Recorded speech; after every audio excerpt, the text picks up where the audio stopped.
Hey guys, this is Max and welcome to another episode of Analog Insights. In today's episode I would like to review the Minolta MC W.Rokkor 35mm f1.8 lens. This is a very beautiful and special character lens that was first introduced in 1968 and then released in 3 iterations and 3 different versions over time that all have in common the very same lens design, which consists of 8 elements and 6 groups. 6 aperture blades, by the way, and that were created completely out of glass and metal, and only the last version, which I also own, comes with a rubberized focusing ring. Talking about the specs, it's also important to mention that it comes with a 55mm diameter, filter diameter, and because of the material that it actually weighs a bit over 400 grams, so it is quite a heavy and hefty lens. So not the kind of small 35mm lens that you would potentially be able to purchase for your Leica M system, for instance. It is also important to mention that this is not an extremely sharp lens. So if you're, especially when shot wide open, so if you are looking for great sharpness, especially corner sharpness and no vignetting and things like that, then you should stop the video right here and go somewhere else, go look somewhere else. But if you are open for a certain degree of vignetting and a particular look and bokeh and also a little lack of contrast, especially when shot wide open, then you should stay and take a look with me at the photographs that I've taken. It is also important to mention that this is of course a Minolta SR mount lens, or sometimes also called MC or MD mount. Which means that it can be adapted to, for instance, the Sony Alpha 7 series, some digital camera, or the NEX series, for instance, and many others. Important for this review is, of course, as we are called Analog Insights and I'm mostly shooting film, I will test this lens, or have tested this lens using film only on my Minolta XT7. Last but not least, I want to mention that this is a really solidly built lens, comes with a great build quality, great handling. It's a pleasure to use this focusing ring, and what I particularly like about this lens is the close focusing range that comes down to 0.3 meters. So you can get really close to your subject and use it for that. And in part because of that, this is also a lens that is well suited for videography. So many people use it for taking videos, and I do the same. So right now what you're seeing is basically taken with this lens, and I always shoot these living room scenes with that particular lens. Also in part because of the kind of bokeh that it renders and the little 3D pop that it creates. So without further ado, let's head over to my desk and take a look at some of the photographs that I've taken with this particular lens.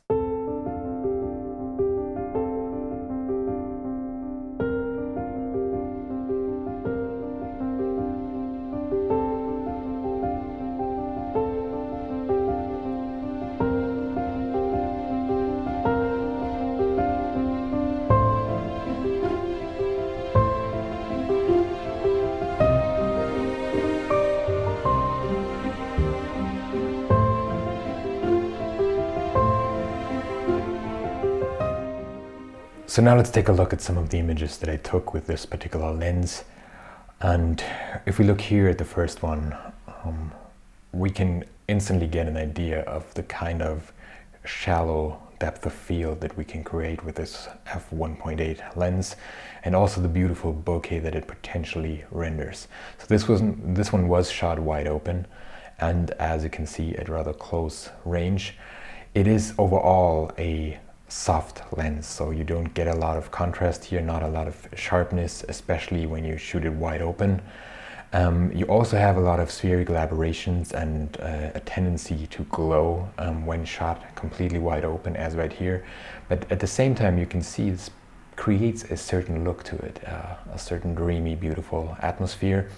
And if you look at the wall here in the foreground, you can see in the corner how much the corner sharpness is kind of deteriorating, and also a little bit of the vignetting. You get a very good idea of how it looks like when shot completely wide open. Another example in this direction, also shot completely wide open, that gives you an idea of the kind of sharpness that you can get in the very center, and then how fast and quickly it kind of deteriorates. And here at the same time you can see once you move a little bit away from your subject matter.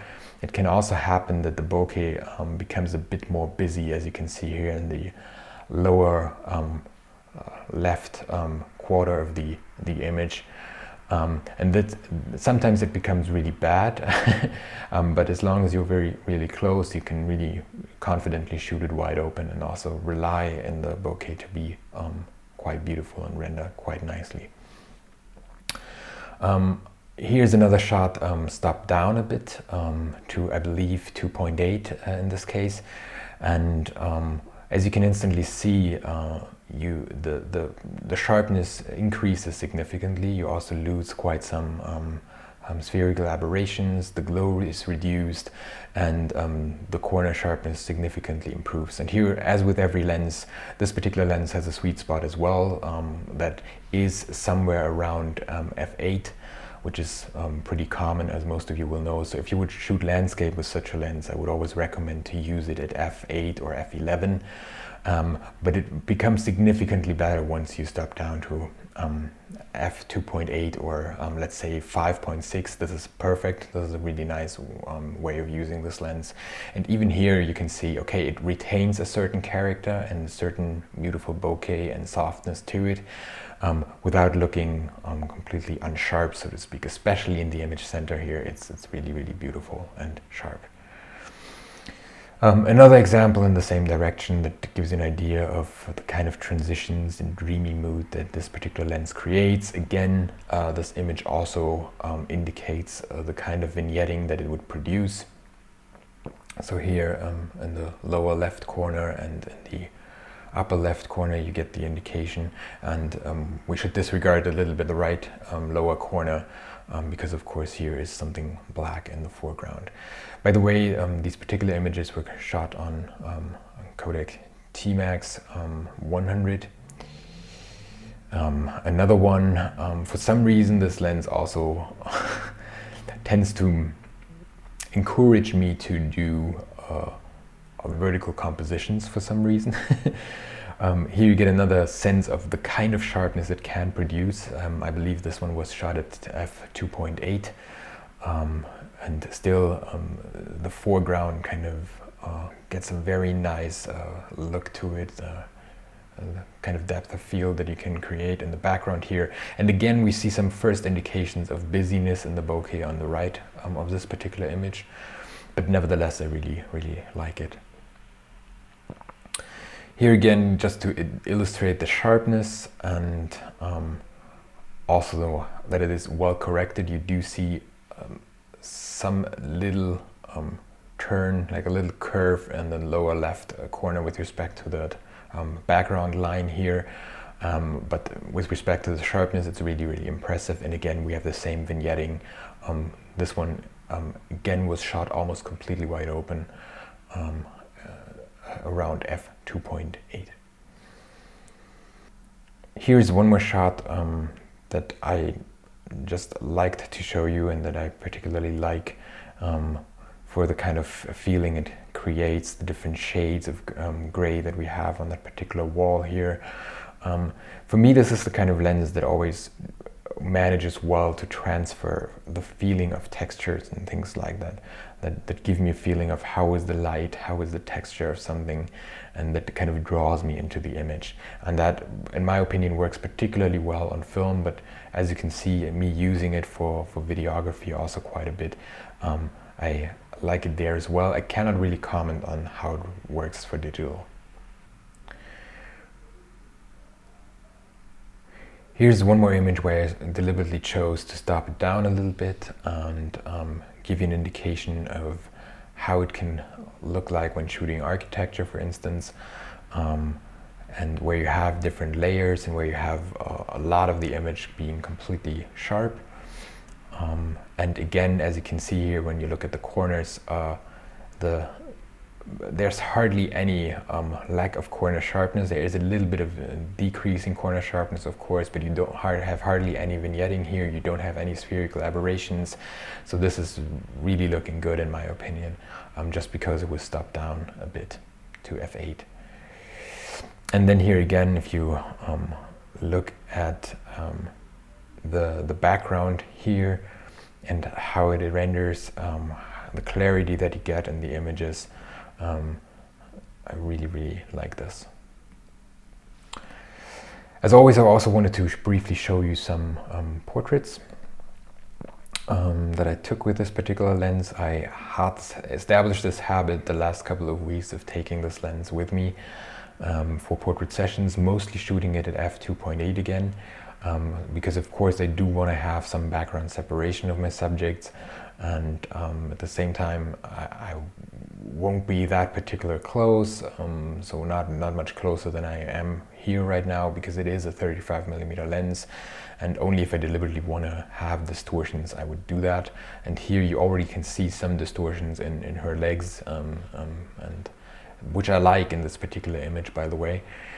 And again, you can see it really transmits the kind of textures that we have here on that wall on the left, or the kind of material that she's sitting on, the stones.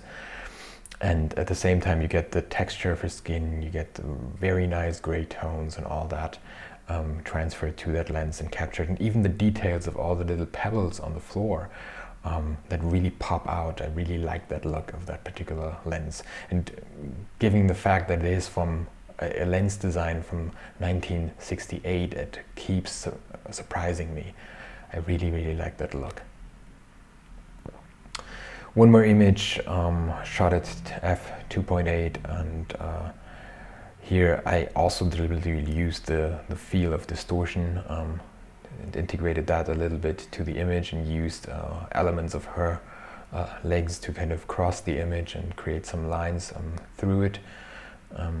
This is also something that I wanted to show you, and here you can also see that we have hardly any vignetting in the corners, and that of course the lack of corner sharpness does not matter at all in this particular image, and the focus is very much on her, and she is sharp, and this works beautifully in my opinion.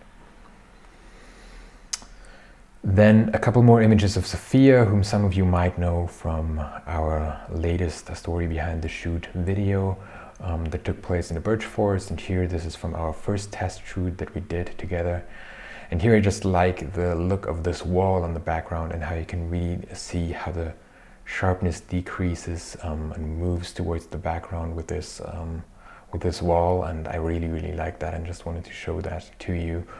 And again, here the slight vignetting that you have even kind of contributes to the look of it.